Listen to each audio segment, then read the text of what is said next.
नमस्कार, आप live cities देख रहे हैं। मैं हूं जय शुक्ला। देखिए, बिहार में विधानसभा की 2 सीटों पर उपचुनाव हो रहा है। तारीख बहुत नजदीक आ रही है और ऐसे में सभी नेताओं के द्वारा प्रचार प्रसार का दौर भी शुरू हो चुका है।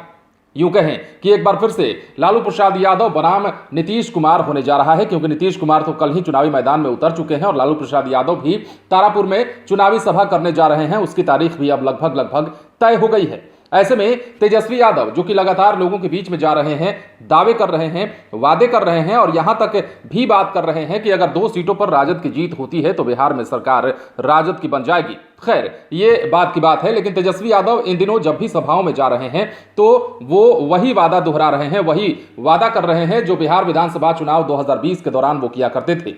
तेजस्वी यादव ने कहा है कि अगर 2 सीटों पर जीत मिलती है, यानी कि तारापुर विधानसभा सीट और कुशेश्वर स्थान में अगर राजद की जीत होती है तो सरकार राजद की बिहार में बनने जा रही है। और ऐसे में एक बार फिर से अपने उस वादे को उन्होंने दोहराया है और कहा है कि बिहार में अगर राजद की सरकार बनती है तो पहली कलम से, यानी कि पहली कैबिनेट की बैठक में ही 10 लाख युवाओं को सरकारी नौकरी दे देंगे।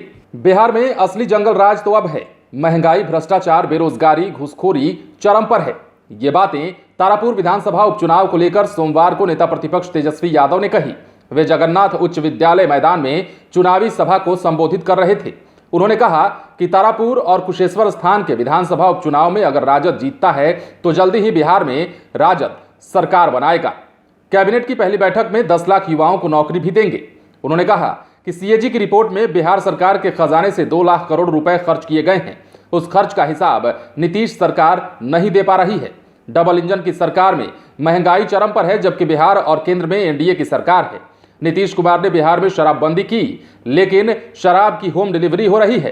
तारापुर विधानसभा चुनाव के जेडीयू के उम्मीदवार पर बम बनाने का गंभीर आरोप भी लगे हैं, जबकि हमारे प्रत्याशी पर आज तक कोई भी केस दर्ज नहीं हुआ। डबल इंजन की सरकार में पेट्रोल और डीजल का दाम सेंचुरी पार कर गया। नीति आयोग की रिपोर्ट में स्वास्थ्य व्यवस्था सबसे निचले पायदान पर है। नीतीश सरकार के 7 निश्चय योजना में सबसे बड़ा घोटाला हो रहा है और सरकारी संपत्ति को बेचा जा रहा है। तेजस्वी यादव अपने सभा में यही नहीं रुके, बल्कि लोगों को संबोधित करते हुए उन्होंने नीतीश सरकार की एक के बाद एक कई कमियां गिनाई और इस दौरान वो आरोप भी लगाते देखे। नेता प्रतिपक्ष ने आगे कहा कि बिहार में लालू जी की सरकार जब थी तो महंगाई मोदी और नीतीश कुमार को डायन लगती थी। अब महंगाई जो है चरम पर है तो उनको महबूबा और भौजाई लग रही है। सभा की अध्यक्षता राजद जिलाध्यक्ष देवकी नंदन सिंह कर रहे थे और संचालन टेटिया बंबर प्रखंड अध्यक्ष भूदेव दास ने किया। अब ऐसे में तेजस्वी यादव जब भी मंच पर लोगों के पास जा रहे हैं, चढ़ करके संबोधित कर रहे हैं, तो नीतीश सरकार की कमियों को गिना रहे हैं और हाल ही में जो नीति आयोग की रिपोर्ट स्वास्थ्य विभाग को लेकर आई थी उसका भी जिक्र तेजस्वी यादव कर रहे हैं। और तो और नीतीश कुमार की 7 निश्चय योजना के बारे में भी तेजस्वी यादव आरोप लगा रहे हैं और कह रहे हैं कि गड़बड़ी तो है ही, साथ ही साथ इसमें बड़ा घोटाला भी हो रहा है। और ऐसे में अब लगातार जो है चुनावी सरगर्मी तेज होती जा रही है। कल आपने देखा नीतीश कुमार भी निकल पड़े थे चुनावी सभा को संबोधित करने के लिए। उन्होंने भी चुनावी सभा को संबोधित किया और कह सकते हैं कि दोनों तरफ से अब आरोप प्रत्यारोप के दौर जो है शुरू हो चुके हैं। ये आरोप लगाने वाले नेता हैं और सुनने वाली जनता है। नेता प्रतिपक्ष तेजस्वी यादव सरकार पर निशाना साध रहे हैं तो वहीं नीतीश कुमार कह लें या फिर उनकी पार्टी के जितने भी लोग हैं ये कह लें, जो कि जदयू समर्थित उम्मीदवार को समर्थन करने जा रहे हैं, तो ऐसे में लगातार एक दूसरे पर आरोप प्रत्यारोप का दौर जारी है।